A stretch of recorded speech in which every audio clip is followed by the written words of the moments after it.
Do you think you would like to visit the Persian Gulf and show this wonderful boat that does not pollute the water and environment to the people who also have the sea there and they need to go on it, but without polluting it?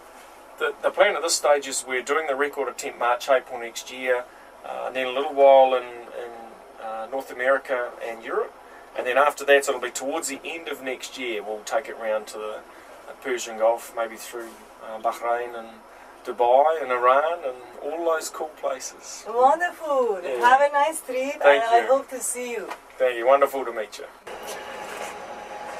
These devices here are what we call the horns. One of the challenges you've got on a powerboat that goes through the water is when you're completely underwater, how do you ventilate the engines? And these are effectively a big intake and outtake. What happens is the hot air around the engine comes out the top and then cool air gets sucked in. Sometimes even these are right underwater in big seas, but our intake is on the trailing edge, so it means we don't get water getting slammed down there. So just a very effective way to ventilate the engine bay.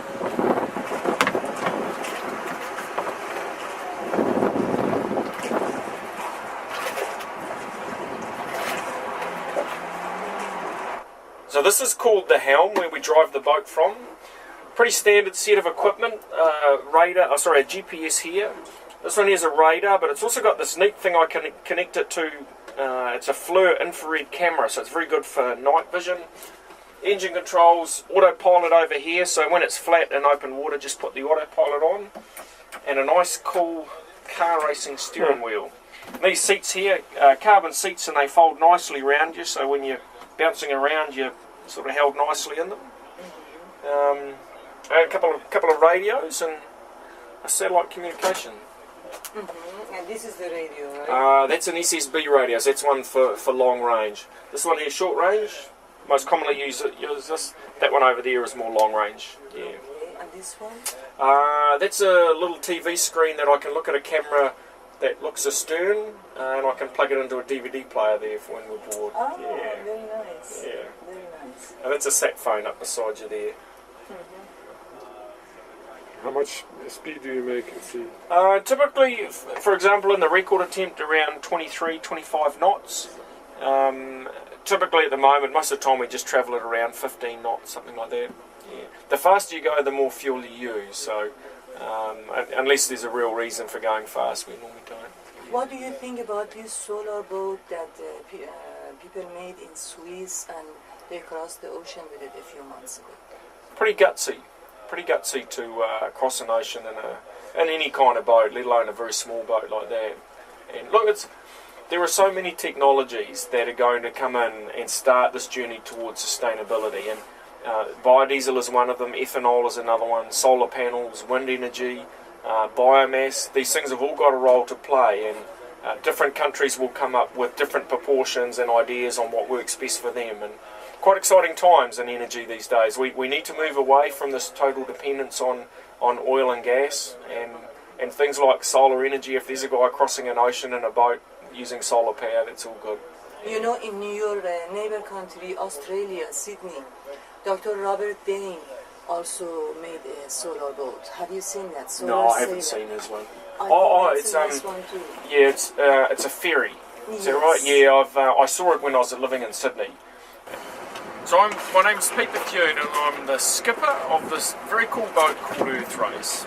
A couple of neat things about it. One is the boat is a wave piercer, which means when you hit a wave, you go straight through it rather than riding over the top like a normal boat.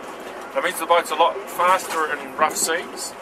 The other neat thing about Earthrace is we fuel the boat on biodiesel, which is a renewable fuel made normally from vegetable oils, but you can make it from animal fats, from fish oil, and a whole range of things. And it's a fantastic fuel, partly because it's renewable, and it's also got less emissions in virtually all categories compared with normal diesel. And you're starting to find that biodiesel, it's starting this transition towards sustainability. It's not the holy grail for transport energies, but it's part of this journey towards sustainability. And it's a neat fuel, and we've got this powerboat that we're taking around the globe, running promotions for this fuel called biodiesel. And in March, April 2008, we're also going to attempt the round the world speed record for a powerboat, and running 100% biodiesel fuel.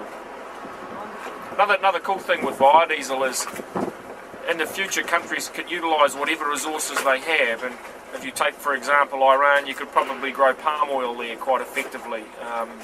There's many oil producing plants that grow all over the globe, and so it's not a case of just taking oil out of one area of the world and shipping it everywhere. It's about countries doing their own thing and coming up with local solutions that work for them. نوشتنده نامه خسروی نبود آن زمان جز خط پهلوی تو این نامه خسروان بازگو بدین جوی نزد مهمان آبرو